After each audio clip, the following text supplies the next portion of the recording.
안녕하세요, 축직먹입니다. 아스날과 리버풀이 하필이면 FA컵 64강에서 만나 혈전을 벌였습니다. 잔말 말고 포인트 한 가지씩 짚어가면서 말씀드려 보겠습니다.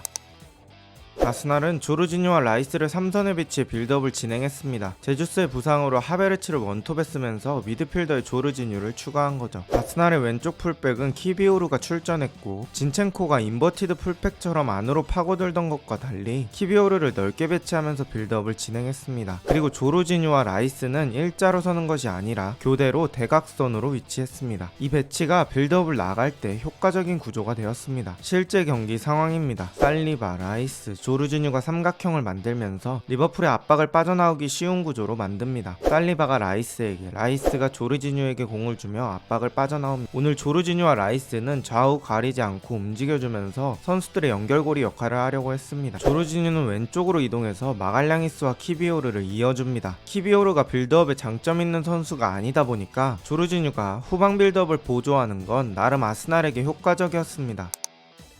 리버풀은 왼발 풀백 자원의 부상으로 왼쪽 풀백이 조고메즈로 낙점받으면서 포백이 모두 오른발잡이로 구성되었습니다. 근데 보통 왼쪽 센터백에 반다이크가 뛰었죠. 반다이크는 왼발도 잘 써서 역발 센터백의 제약이 잘 안 느껴졌어요. 하지만 오늘 콴사가 반다이크만큼 왼발을 잘 쓰는 건 아니기 때문에 종종 아스날의 전방 압박에 어려움을 겪는 모습을 노출했습니다. 역발 센터백이 불리해지는 장면이 바로 이겁니다. 상대에게 이렇게 압박을 받을 때 앞쪽으로 공이 나가는 속도가 늦어요. 보통 주발로 트래핑하기 때문에 오른발로 컨트롤하면 등을 지며 공을 잡게 되고 몸을 돌려서 킥이 나가야 하기 때문이죠. 그리고 사이드 쪽 벌려있는 윙어에게 패스가 나갈 때도 이렇게 안쪽 각도로 크게 돌려서 주기는 어렵습니다. 그래서 사이드 쪽으로 바짝 붙어서 공이 나가야 할 때가 있는데 이건 역시 오른발은 아웃프론트만 가능한 각도라 부담스러워요. 그래서 공이 이쪽으로 가면 불리한 상황이 펼쳐질 수 있었습니다. 실제 경기 장면입니다. 조고메즈가 등을 지고 공을 잡게 되었죠. 지금은 알리송과 거리도 꽤나 있어서 주기 쉽지 않은 상황입니다. 그래서 본인이 직접 안쪽으로 밀고 가기로 결정합니다. 하지만 이 공을 사카에게 뺏기며 위험한 상황을 연출하고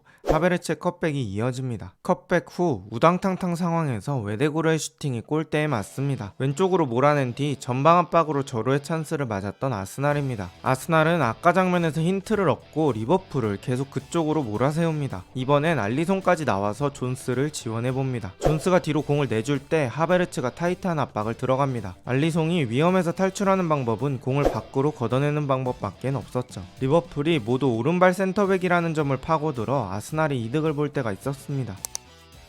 아스날의 오른쪽 라인은 평소와 비슷하게 건재했지만 왼쪽 라인은 키비오르와 넬슨으로 구성되며 평소에 자주 맞춰보지 않은 조합으로 구성되었습니다. 그래서 전반전엔 왼쪽에서 이렇다 할 유기적인 공격이 나오지 못했죠. 아스날의 공격 방향은 전반전은 오른쪽으로 치우친 느낌을 줬습니다. 하지만 선수 교체로 큰 변화가 일어납니다. 62분에 넬슨을 빼고 마르티넬리를 투입하면서 원래 주전 공격 라인을 가동했습니다. 그러면서 왼쪽에서 공격 빈도가 늘어났죠. 그리고 전반엔 사카의 뒤를 지원하던 베나이트가 후반전에는 가운데 쪽에 위치하며 한 번에 마르티넬리를 보는 롱패스도 많이 전개했습니다. 화이트가 공을 가지고 있으니까 리버풀의 중심은 화이트 쪽을 향해 있고 아무래도 저쪽으로 선수들이 몰려있을 수밖에 없죠. 이때 화이트는 반대쪽 마르티넬리를 보며 엄청 긴 거리에 반대 전환 패스를 시도합니다. 이 공을 받아낸 마르티넬리가 아놀드보다 어깨를 먼저 공간 쪽에 집어넣습니다. 확실히 넬슨보다는 파괴적인 모습을 보여줍니다. 키비오르를 보고 컷백을 내주지만 코나테가 잘 막아냅니다. 이 패턴은 한 번으로 끝나지 않았습니다. 아까랑 다른 장면입니다. 지금도 화이트가 반대쪽 마르티넬리를 보고 패스를 뿌리는데 진짜 패스가 발에 쫙쫙 붙습니다. 좋은 반대 전환 패스를 보여줍니다. 베나이트의 좋은 패스 덕분에 마르티넬리는 계속 수비가 많지 않은 상황에서 아이솔레이션이 가능했습니다. 후반전에는 아스날의 공격 방향이 왼쪽에서 많이 이루어지는 느낌이 들었습니다. 실제로 아놀드 상대로 승률도 좋았습니다. 또 다른 아이솔레이션 상황에서 아놀드의 다리 사이로 공을 살짝 넣습니다. 몸은 왼쪽으로 돌려서 나가버립니다. 또 한 번 코나테의 커버가 있었지만 오른쪽 수비는 조금 불안했던 리버풀입니다. 마르티넬리가 들어오고 활발한 공격들을 수행했던 아스날이지만 결정적인 득점은 만들지 못합니다.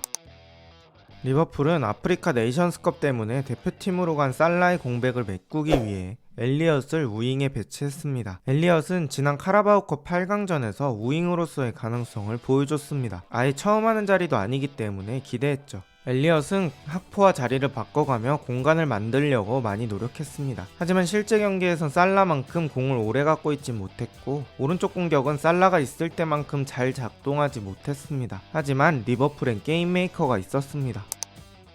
아놀드는 오늘도 많은 역할을 수행했습니다. 포백 중에 3명을 남겨놓고 아놀드를 올려 3-2-5 내지 3-2-2-3의 형태로 빌드업을 진행했습니다. 혹은 아놀드가 2명의 센터백 바로 앞에 서면서 혼자서 피벗 역할을 할 때도 있었고, 이때 메갈리스터가 반칸 정도 올라가면서 빌드업의 숫자를 채워주기도 했습니다. 실제 경기 장면입니다. 상대에게 압박이 들어오고 있는 와중에도 반대쪽 뛰어가는 선수를 보고 정확히 롱킥을 수행하는 아놀드입니다. 누네즈 앞에 딱 떨어지며 공의 속도가 줄어듭니다. 아놀드의 킥 퀄리티 때문에 누네즈는 쉽게 공을 컨트롤할 수 있었고, 누네즈의 위협적인 슈팅으로 이어집니다. 정확하기만 하다면 롱패스가 변수도 적고 속도도 빠릅니다. 그리고 그것을 가능하게 하는 아놀드의 킥력입니다. 아놀드는 직접 마무리를 하는 모습도 좋았습니다. 사이드 쪽에서 공을 잡은 아놀드는 미친 속도의 슈팅을 날려보지만 아쉽게도 골대에 맞습니다. 풀백의 위치에서도 변형된 위치에서도 공격적으로 기여가 많습니다. 정규시간 10분을 남겨둔 상황에 아놀드가 승부의 균형을 깨버립니다. 골키퍼가 잡기도 애매하면서 공은 안쪽으로 빨려 들어가는 궤적으로 프리킥을 넣습니다. 수비들이 처리하기 상당히 까다로운 이 킥은 키비오르의 자책골을 유도합니다. 킥이 좋은 선수를 왜 많은 팀이 선호하는지 알 수 있는 장면입니다. 특히 세트피스에서 킥이 좋은 선수가 있다는 건 정말 무궁무진한 변수를 만들 수 있습니다. 경기는 디아스의 마무리골로 2-0이 되며 종료됩니다. 역시 양팀 다 결정적인 찬스들이 없지 않았는데 그걸 살린 건 리버풀이었고, 리버풀은 아주 어려운 상대를 잡으면 32강에 진출합니다. 양팀 다 전술적으로 꽤나 고민을 많이 한 흔적이 보였고, 부상, 타대회 등 많은 공백이 있었던 리버풀이지만 골대 앞 집중력이 좋았고 아놀드가 그 중심에 있었습니다. 리버풀은 유로파, 리그, FA컵, 리그컵까지